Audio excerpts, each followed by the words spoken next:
Hi hello welcome to post 360. నేను మీ మురళీ రాపల్లి. అయ్యయ్యో, పవన్ కళ్యాణ్ గారికి పిల్ల సైనికులకి పెద్ద ప్రాబ్లం వచ్చింది.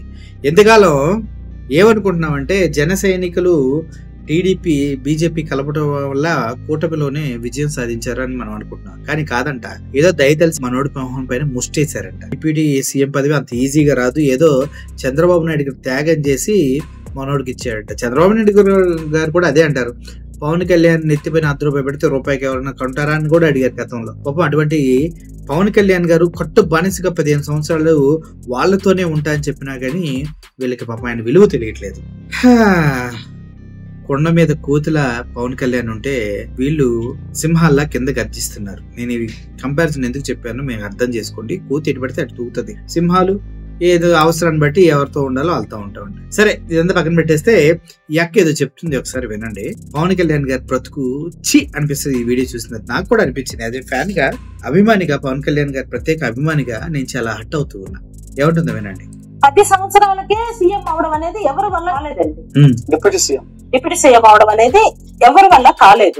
అది పవన్ కళ్యాణ్ గారి సొంత కృషి ఒక 50% ఉంటే, లేదా ఒక 40% ఉంటే, 60% చంద్రబాబు నాయుడు గారు త్యాగం చేసినట్లే కదండి. ఆ రోజులున్న రాజకీయ వాతావరణంలో టీడీపీ ఒంటిగా పోటీ చేసినా కూడా మ్యాజిక్ ఫిగర్ కంటే ఎక్కువే వచ్చేలాగున్నాయి ఇప్పుడు.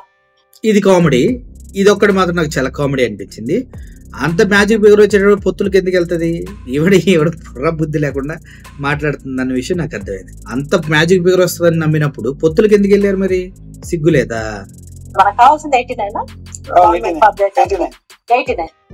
బట్ 135 దాకా తెలుగుదేశానికి వచ్చే పరిస్థితులు ఉన్నప్పుడు, 135 వరకు తెలుగుదేశానికి వచ్చే పరిస్థితులు ఉన్నప్పుడు పొత్తుల్లోకి ఎందుకు వెళ్ళారమ్మా? తెలివిగలవాడు ఎవడన్నా పని చేస్తాడా? బుద్ధున్నవాడు ఎవడన్నా పని చేస్తాడా? ఆ పని భయమేసి గెలంబని వణికిపోయి వాడిని వీడిని కలుపుకున్నారు. పాప ఇప్పుడు పవన్ కళ్యాణ్ ని పావలా ఆర్టిస్టులు చేసి పక్కన పెడుతున్నారు కదా.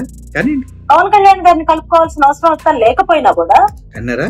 పవన్ కళ్యాణ్ గారిని కలుపుకోవాల్సిన అవసరం లేకపోయినా కూడా దయతలిచి ఒక సుస్థిరమైన పాలన అందించాలంటే ఏంటి 135 వస్తే అన్నప్పుడు సుస్థిరమైన పాలన మీరు అందించలేరా? అదేంటిది? అంటే గవర్నమెంట్ చేతిలో ఉన్నప్పుడు ఎవడైనా సుస్థిరమైన పాలన అందిస్తారు కదా. అటువంటిప్పుడు పవన్ కళ్యాణ్ కలుపుకొని సుస్థిరమైన పాలన అందించాలని చెప్తారండి మీరు. మేడం, అన్నవే తింటున్నారా? ఇంకేమైనా తింటున్నారా? రోజు ఇంత తెలివిగా మాట్లాడుతున్నారు. ఎలా ఉందంటే, రోడ్డు మీద అప్పుడే బండి నేర్చుకున్న ఆడపిల్లలు ఎవరిని వస్తే ఆ రోడ్డు మొత్తం ఖాళీగా ఉంచుతారు మగోళ్ళు. ఎందుకంటే ఎవరు గుర్తుతారో ఎక్కడ గుర్తుతారో తెలియదు కాబట్టి. మీరు మాట్లాడే మాటలు కూడా అంతే ఉన్నాయి. మెచ్యూర్డ్ లేకుండా ఏదేదో మాట్లాడుతున్నారు. మాకు 89 స్థానాలు రావాలి, కానీ మాకు 135 వస్తాయి, అయినా కూడా పవన్ కళ్యాణ్ మేము ఎందుకు తీసుకున్నామని మీరే అడుగుతారు. దానికి సమాధానం లేదు. అసలు ఈ కృషి మొత్తంలో 40% పవన్ కళ్యాణ్ అయితే మొత్తం అంతా చంద్రబాబు నాయుడు గారిదే అంటారు. మరి అటప్పుడు ఆయన ఎందుకు కలుపుకున్నారో చెప్పరు. పవన్ కళ్యాణ్ అనే వ్యక్తి మీ పార్టీకి అవసరం లేనప్పుడు ఎందుకు కలుపుకున్నారంటే సుస్థిరమైన పాలన అంటారు. సుస్థిరమైన పాలన అందించాలంటే మీరు గెలిస్తే సరిపోదు, మీ వెనక ఇంకొక తోకలు ఉండాలా? సిగ్గు లేదమ్మా. వయసు బాగానే పెద్దదానిలాగా ఉన్నావు కదా, ఎంత దరిద్రంగా ఎలా మాట్లాడగలుగుతున్నారమ్మా మీరు? ఆడవారంటే రెస్పెక్ట్ ఉంటది కాబట్టి మా ఇంత కూల్గా మాట్లాడుతున్నా. అది ఇంకొకరు అయితే 2-3 సంగీత విభావర్లు అలా మీ ముందు వాళ్ళే. సర్లేండి, కాదండి, సొల్లు చెప్పండి. అంటారు ఏం గొడవలు రాకుండా ఉండాలంటే ఇద్దరు కలిసి మిత్రత్వం చేయటంలో తప్పు లేదు అని బాబు గారు ఆ రోజు పెద్ద మనసు చేసుకొని ఆలోచించడం వలన ఇద్దరు కలిసి మిత్రత్వం చేస్తే అంట సుస్థిరమైన పాలన ఇస్తారంట. కానీ అసలు విషయం ఏంటి? బాబు గారిని తీసుకెళ్లి సెంట్రల్ జైల్లో పడేసి చెప్పకూడు తినిపిస్తుంటే పవన్ కళ్యాణ్ వెళ్ళి ఆయన పక్కన నిలబడి వాళ్ళిద్దరు మాట్లాడుకున్నారు. ఈ టైం కనుక మనం గట్టిగా యూజ్ చేసుకుంటే రాజకీయాల్లో మనం కొట్టచ్చు. ఇప్పుడు నువ్వు సింపతి క్రియేట్ చేయొచ్చు. సొంత కొడుకు రోడ్డు మీద పడుకుని డొల్లలేదు, లోకేష్ డొల్లా. పవన్ కళ్యాణ్ వచ్చి చంద్రబాబుని అరెస్ట్ చేస్తే రోడ్డు మీద పడి డొల్లాడు. సొంత కొడుకు పార్టీలో ఉండి కూడా ఆయన గురించి మాట్లాడా. ఎక్కడో పారిపోయి దాక్కున్నాడు తెలుసా? ఢిల్లీలో దాక్కున్నాడు. అసలు హైదరాబాద్ లో లేడు ఆయన. లోకేష్ గారు పవన్ కళ్యాణ్ పక్క నుండి ఈసారి చంద్రబాబు నాయుడు గారికి నేను సపోర్ట్ చేస్తున్నా అనేసి నిలబడ్డాడు. అప్పుడు 2 పార్టీలు స్థిరంగా నిలబడగలిగింది. ఆ విషయాన్ని ఎందుకు మర్చిపోతున్నావు నువ్వు? పవన్ కళ్యాణ్ గారు ఎంతో కొంత త్యాగం చేసి, అసలు చంద్రబాబు నాయుడు గారు ఇప్పుడుంది మెర్సీ బెయిల్ పైన, అంటే నాకు ఒంటి నిండా 150 రోగాలు ఉన్నాయని తెచ్చుకున్న మెర్సీ బెయిల్ మీద ఉన్నారు, మెరిట్ బెయిల్ మీద లేరు. కానీ అక్కడికి వెళ్ళి కలిసి స్నేహ బ్లాక్ లో చర్చలు జరిపి బయటకు వచ్చి ఇప్పటి నుంచి మేము టీడీపీ మేము కలిసి వెళ్తుందని చెప్పింది పవన్ కళ్యాణ్. ఆ తర్వాతే కదా మీ పార్టీకి, అప్పటికి చచ్చిపోయిన పార్టీని బతికించారు పవన్ కళ్యాణ్. టీడీపీ భూస్థాపితం అవ్వాల్సిన పార్టీ మళ్ళీ అదే అనుకోండి, మీరేదో సొల్లు కబుర్లు చెప్తున్నారు.